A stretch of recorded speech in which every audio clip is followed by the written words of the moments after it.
Science is universal. For example, if you give a value of any measurable quantity to science, and if it's a thought experiment that if we know completely science, then our knowledge of science will give us is future values of that quantity in the form of prediction. But did you hear what I say? I said that you have to give something to science. So what you have to give science, something to science that is additional to science. And additional to science may mean that that is not itself part of science, but that is other than science. It's not against science because we are using it science, and that other than science could be studied if it is not studied in science because it's additional to science, that can be studied in other subjects like history, grammar, and law. And in this way, these subjects complement science. Okay, that's one way of saying it. There are answers to that. That no, science is not that much incomplete. Science is more complete than what I've said so far. So this argument is also part of this lecture. But if still, if you think that something remains which is not explained by science, and what is explanation of that, then there is one opinion is that if it is not part of science, then that its value will be by chance. So that means all in all, it means science and other quantities make total reality, and if other quantity is by chance, then you will say science and chance these combine to make reality. Is that all or not? Is that true or not, or what? So this is now let's see what is in the actual lecture. An actual lecture, I start with this aspect of universal. Universal means Popper says that in his book Logic of Scientific Discovery, the scientific statements are universal statements. They give you rules which are applicable everywhere. But with that, you remember that what the justification of science is a prediction. Now, a prediction means this. For example, this will be seen there, here. So that means this, when you say this particular, this is not universal. So science itself is universal, but its justification means its results is not universal. So that means that logically you have to combine science with something, with some particular to give you particular result. So that's called logic. The major premise is universal rule, and what you have to give additionally particular, that's minor premise. And I have my third lecture, I think fourth, on logic, and there I give many examples in words that universe, major premise, the rule was that if all men are mortal, and particular was that Socrates is man, then now here rather than writing in words, I have in short I've written that the same situation in symbols, that your major is not all men, but major is all values of L. So when you say all men are mortal, here I say for all values of L, A is equal to L square. That's the major rule, and that's a scientific statement. Now with that, if you want to make a prediction for values of A, which can be measured, A is equal to L square itself is not measurable because no meter will measure symbol. So meter will, any measuring device will measure numerical value of A, and you have to, if you have to convert A to numerical value, you have to give numerical value to L. Now A is equal to L square is a universal statement, but with that you have to combine something additional to give you a measurable result. So that additional has been the topic of, as emphasized in the outline as well. I mentioned additional knowledge again and again. Now that all depends upon Popper saying that scientific statements are universal statements. And now suppose you are of the opinion that you don't agree to Popper, and you have example that science maybe you have some other way of saying what science is. Then I say, well, if you have any quantitative science, then whether you agree to Popper or not, but you will see that the quantitative science will have equations, and if it is not qualitative, if it is qualitative science, then rather than equation you will have is. Something is. I mean, also this equation is also as spoken uses is. So whether you use in form of equation or use otherwise, if you use is, this is that, this is that. Now this statement will give you value of not both this and that. If this is becoming abstract, then maybe I come to stick to that equation form. If you have some equation, left hand side is equal to right hand side, that equation will not give you the values of left hand side and right hand side both. And that will give you value of left hand side only if you give additional, and that's additional information comes. Additionally, the rule is science, but to make any prediction for left hand side, you have to give values of right hand side, and that is additional information that I've spoken. So even if you don't want to depend upon Popper, but use something is equal to that statement of the form, then that will also have that characteristic which I spoke with respect to earlier Popper. So in any case, you have additional information, whether in form of Popper way or the other way. Now additional information is not given by science, you have to give to science. And one way of saying that is not given by science is that the value of additional information is not fixed by science. The left hand side equal to right hand side does not fix value of right hand side. If something is not fixed, then the terminology for that quantity which is not fixed by a rule is contingent. That's a term in philosophy, and it's quite commonly used. So contingent means it can be anything. I mean, I think I said it in previous slide as contingent as something liable to happen or not. It can be or cannot be. So here means it can have particular value or it cannot have that particular value. I give you example in the next slide. So that's so before giving you example of that, I remind you that was also actually in previous slide that not only this right hand side can be contingent, and I hope you have learned the terminology here. It can be anything. Not only the right hand side can be contingent, or not only L values of L is contingent. Another thing is that if you do a science, then uses of science are not decided by science itself. So that means use is not fixed by science, that means is not fixed by science. Can you learn the terminology? If use is not fixed by science, and that is, Cartwright said it is the full statement I have in the previous lecture. And Cartwright said that the value derived interest of scientists can be driven by their interests, and the values derive their interest. So that you can take Cartwright's statement, or other way in general. You can see that scientists make a machine that then who decide to use to make the use of machine, and that are normally politicians. So that means science does not fix its uses or interest of science. So these all things which are not fixed, they are contingent. Now that is the last is not necessary to understand the topic. I go back to the previous thing which were hopefully simpler, and I give an example of that.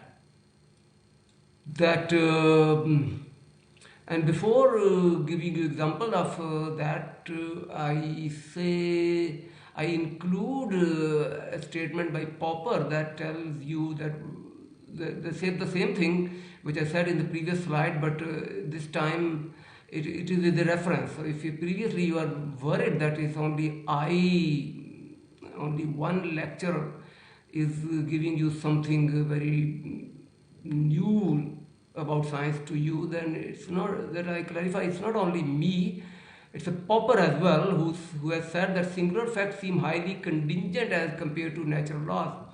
So here to illustrate that statement, actually natural law is like here to here, it's a solid line, and singular fact is something singular is particular, that is somewhere. So you know what I mean to say is this green dot or box can be anywhere. If you know the red line does not fix it, you understand?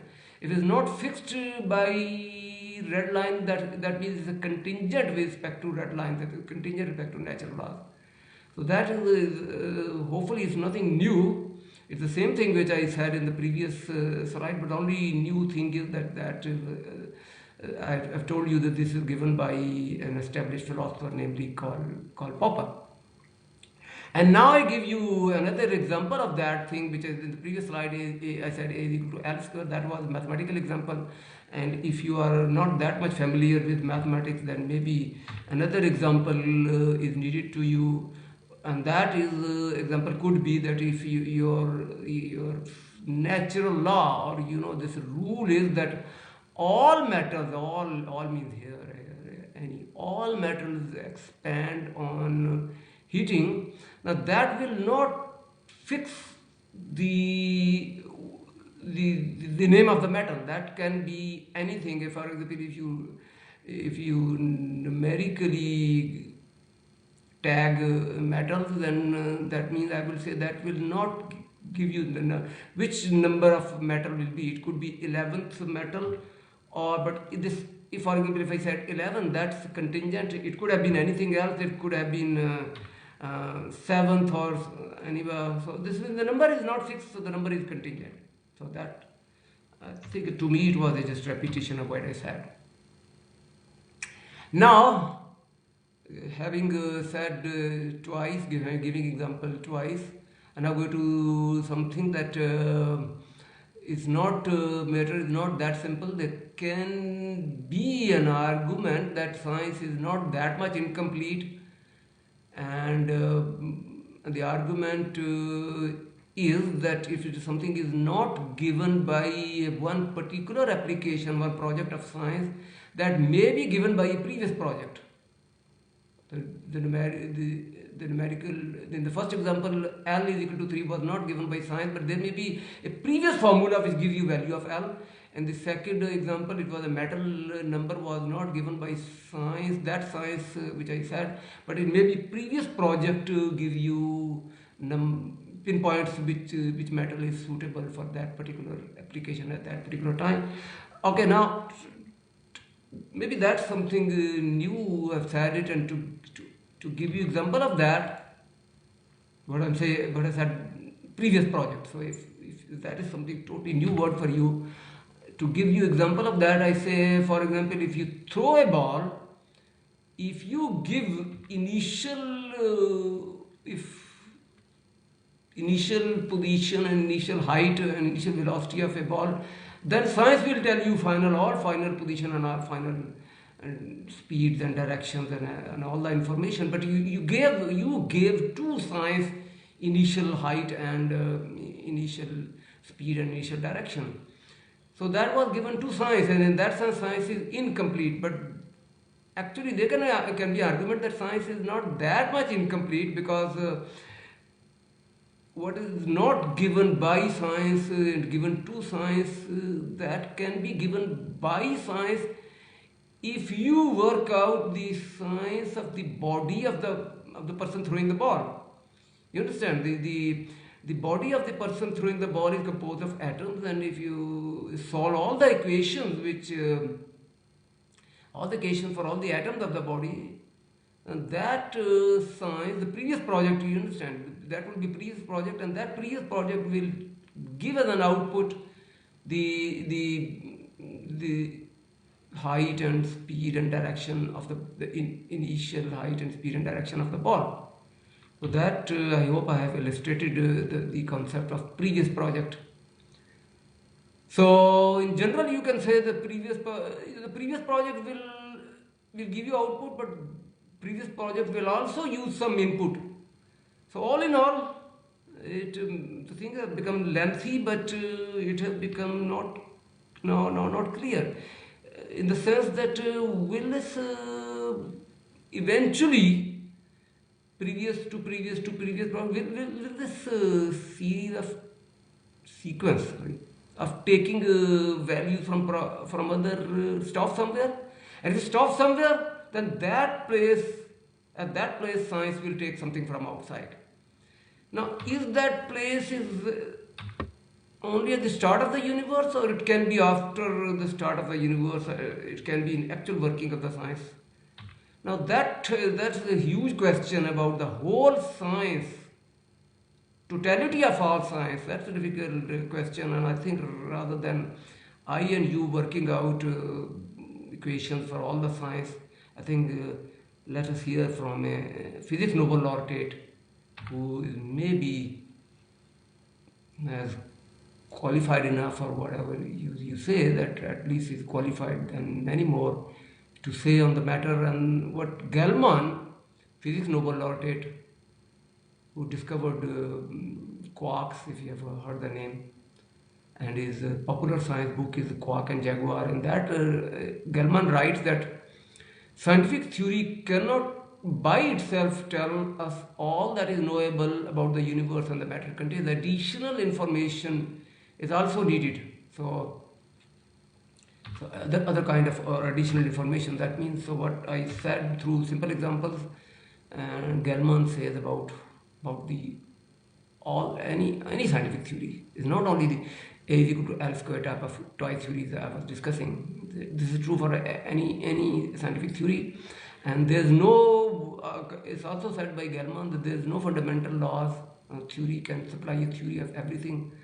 Unfortunately, Gell-Mann has not written any definition of theory of everything. So I have to guess, and I think I would say the theory of everything means that means which does not take anything from outside, but it does take so that has no other kind of information. That's the theory of everything, but that is not possible. Science always eventually takes something from outside. That means it means theory of everything is not possible, and maybe it's a repetition of that in addition to laws of physics and chemistry, as also Gell-Mann is saying, that additional information is needed in order to describe life on Earth.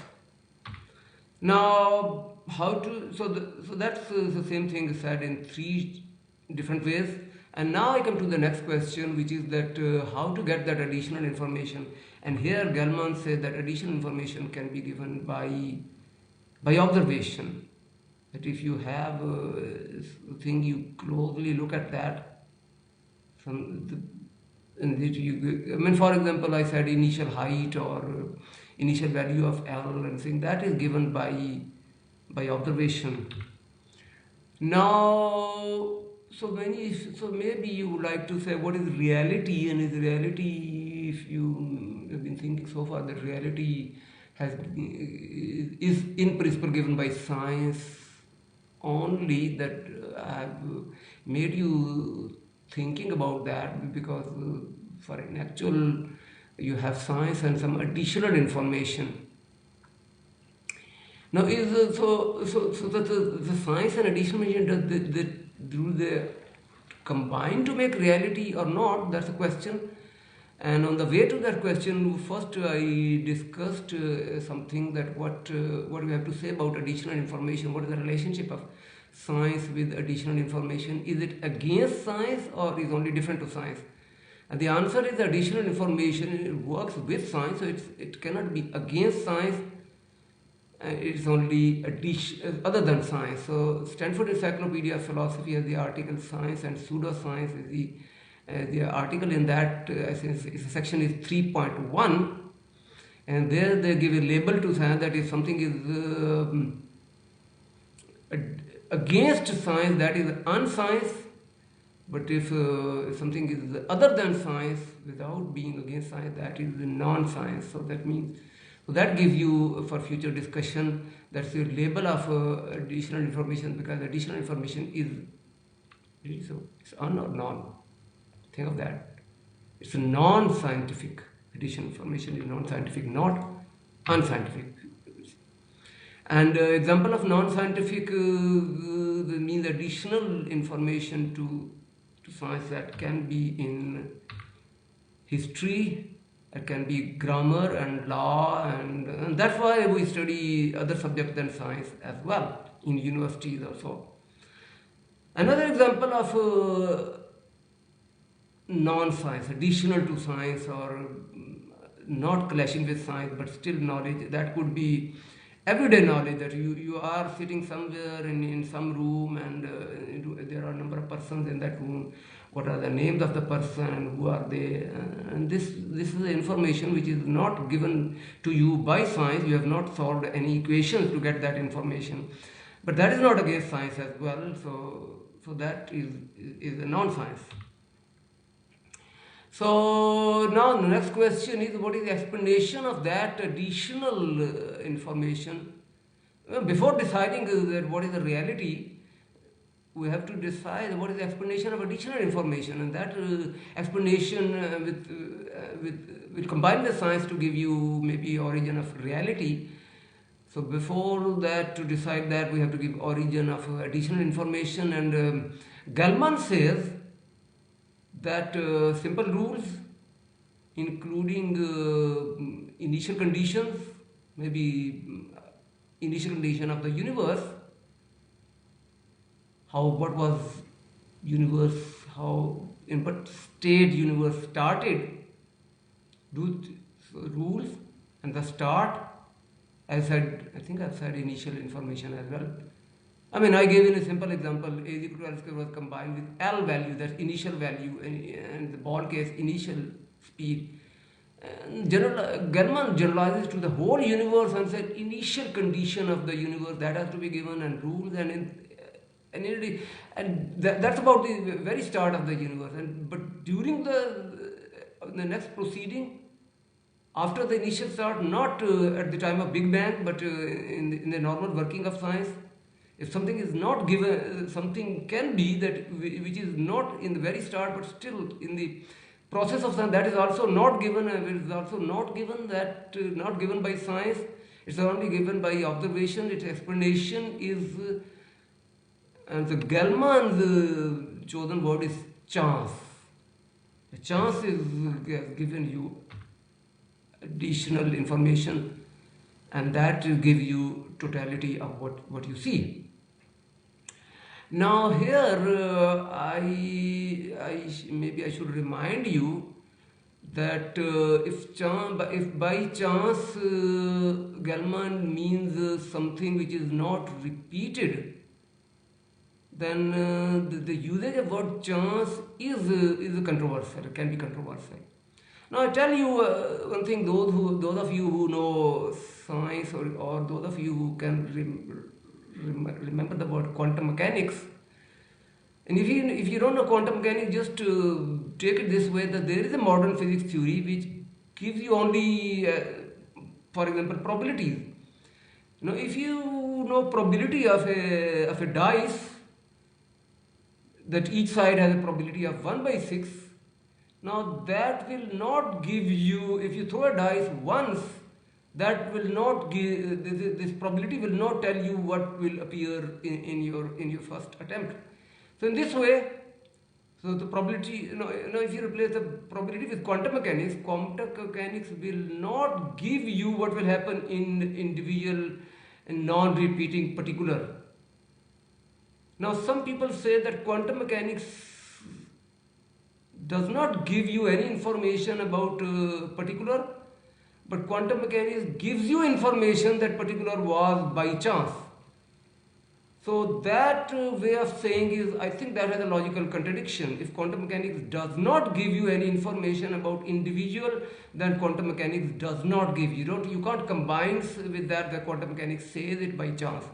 It's not. If it is not said, it's not said. You don't contradict by saying that it is said by chance. But still people use this word, and I'll tell you what, maybe I should discuss the word chance.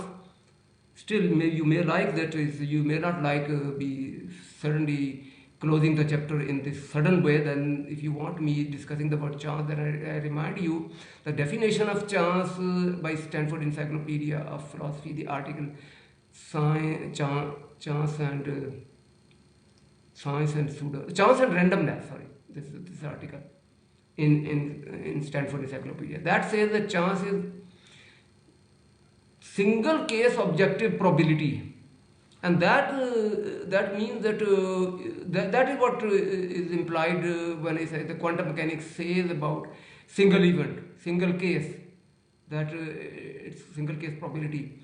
My opinion is that probability can be checked only for a repetition of a large number. For single case, probability is not defined. So if quantum mechanics does not say about single case, then that means the quantum mechanics, if quantum mechanics is useful, that is because quantum mechanics also gives you information about when you repeat things in a large number of times, and that is why probability is useful. Otherwise, for a single case is not given, I think don't replace by the word chance is not given, because if you insist and use the word chance for a single case, that means it's not your statement is not scientific, is not checkable, and I have a lot said on that in my lecture number 7 on Popper refutability but not refuted and checking. So that means apparently I don't allow using the word chance for single case, but people do use the word chance for single case, and I think to students, I think I should help them rather than putting them against the common usage.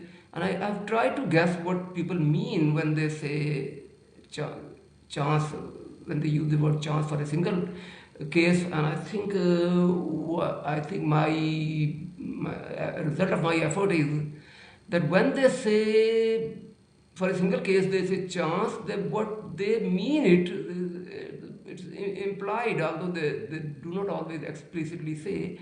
And I think what they mean is that if that thing, that individual event, presently it's only single case, but in future maybe a large number of these kind of cases will be discovered, and in that time it will become large number of cases, and that time we will be able to use probability and check probability. Now, if you want me given an example of what I've said, if you're too abstract for you, then maybe immediately I go to example, and that example could be what I said in last few minutes. Example for that could be that the Earth-Sun distance. That is I think it has some numerical value of 150 million kilometers. Now, why it is 150? Why not 130? Why 20? You may say it's only a single case event. You don't have any large number of events, only one value, and you may say its value is by chance. And here I say that someone once discovered the distance, and at that point maybe the person said it's by chance. In retrospect, I would say that if he or she guessed that there will be other distances as well, then that guess, if it is as a guess, that was an honest statement, and that has now turned out to be justified by, for example, to start with, I can say there are other planets as well, and their value, their other values are also, they don't have any pattern. So that's a large number, maybe 8 is large number anyway, 8 is a number, and there are many numbers and they have no value. So there's some justification of saying that the one number which was Earth distance was by chance, because now but if you say that 8 is a small number, then it may be, you may think that I'm not very much updated about technology here, that maybe even presently there are other stars and planets are discovered, and I don't know what the whole number. If the number is large, then you can even predict the maybe probabilities for certain distances, and you can check by actual observation or so. So that means if you have that kind of guess, and which you have, for example, in this example, that guess has turned out to be useful, then in that sense, if you are using the word chance, then that is okay. That's an honest. But I think complete honest would be that you tell that if a large number has been discovered, that's right. But if a large number has not been discovered, and it's only for the first time that you only is so, if suppose your knowledge so far is only a single case, then you should honestly tell your audience that I'm guessing that in future there will be many cases, and then for that time for in anticipation I'm saying guess. You should tell, but don't, you should not say that your statement is scientific. Your statement, you are guessing, so you must be honest about that. But because science will be only when you have seen a large number. I think that's, I would like to insist on that. Now, can you always guess this way? That in the future there will be whatever you have seen single case, you say, always use the word chance, and always say that it will be checked by future large number of times. Here I say not. Sometimes there is some information for which I think it's not reasonable to guess that in future a large number of events will be discovered. For example, here is a Stanford Encyclopedia of Philosophy article, interpretation of probability says that in fact there are many events, and events are like, for example, some particular election in a particular country, some particular game. Even if, for example, some cricket tournament is played in 2024, the same tournament will be in 2028 as well. But in 2020, this 2024 winner was a single event, and that is not to be repeated. If it is repeated, that will be a different event. 2028 will be a different event. So single, it's not repeatable. Some wars have been fought, that are not, some persons have been killed.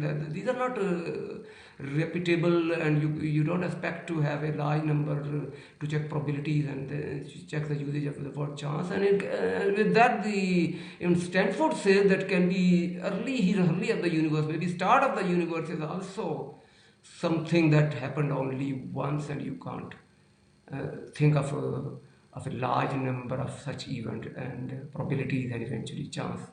So that's all I have to say, and for a conclusion you can pause and see yourself. So thank you for watching that.